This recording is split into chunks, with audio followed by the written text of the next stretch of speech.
मारवाड़ी युवा मंच गंगा शाखा के तत्वावधान में रविवार को महमूदगंज स्थित श्रृंगेरी पीठ मठ में 7 दिवसीय श्रीमद् भागवत कथा ज्ञान यज्ञ का शुभारंभ हुआ।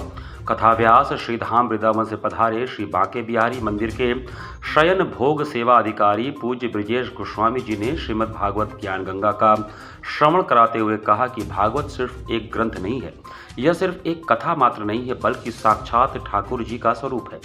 कलयुग में जो भी इस कथा को हृदय में धारण कर श्रवण करता है वह सभी बंधनों से मुक्त हो जाता है। उन्होंने कहा कि गोस्वामी तुलसीदास ने लिखा है कि जीवन को यदि ठाकुर जी के अधीन कर दो तो उसके जीवन रूपी गाड़ी को भगवान अपने अधीन कर लेते हैं। बांके बिहारी पर विश्वास रखो, वह कभी भी बिगड़ने नहीं देगा। ब्रजेश गोस्वामी ने कहा कि जीवन में व्रत अनुष्ठान सब कुछ है, लेकिन सत्संग नहीं है तो हरि को प्राप्त करना असंभव है। अपने अंदर का मोह त्याग करने का श्रेष्ठ मार्ग भागवत कथा ही है। जब तक मोह का त्याग नहीं होगा तब तक प्रभु का अनुराग नहीं प्राप्त होगा, और यह सब सत्संग से ही संभव है। कथा के शुभारंभ पर विशाल पोथी यात्रा निकाली गई। कथा व्यास पूज्य ब्रजेश गोस्वामी के पावन सानिध्य में श्रृंगेरी पीठ मठ से भव्य शोभा यात्रा शुरू हुई। यात्रा में मुख्य यजमान आनंद स्वरूप अग्रवाल सिर पर भगवत जी की पोथी धारण किए चल रहे थे।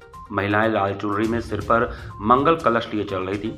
उनके पीछे बैंड बाजे की धुन पर नाचते गाते भक्त चल रहे थे। सबसे पीछे घोड़े की बग्घी पर कथा व्यास ब्रजेश गोस्वामी जी विराजमान होकर चल रहे थे। शोभा यात्रा विभिन्न मार्गों से होते हुए वापस श्रृंगेरी मठ आकर समाप्त हुई। शोभा यात्रा में मुख्य रूप से अवधेश खेमका, रवि अग्रवाल, पप्पू, विमल केडिया, सुरेश तुलसियान, कृष्ण कुमार काबरा, मनीष गिनोडिया, अनिल अग्रवाल सलोनी, आनंद प्रकाश देरोलिया, अनूप अग्रवाल, शरद जैन, श्याम मनोहर लोहिया, भरत अग्रवाल आदि शामिल रहे।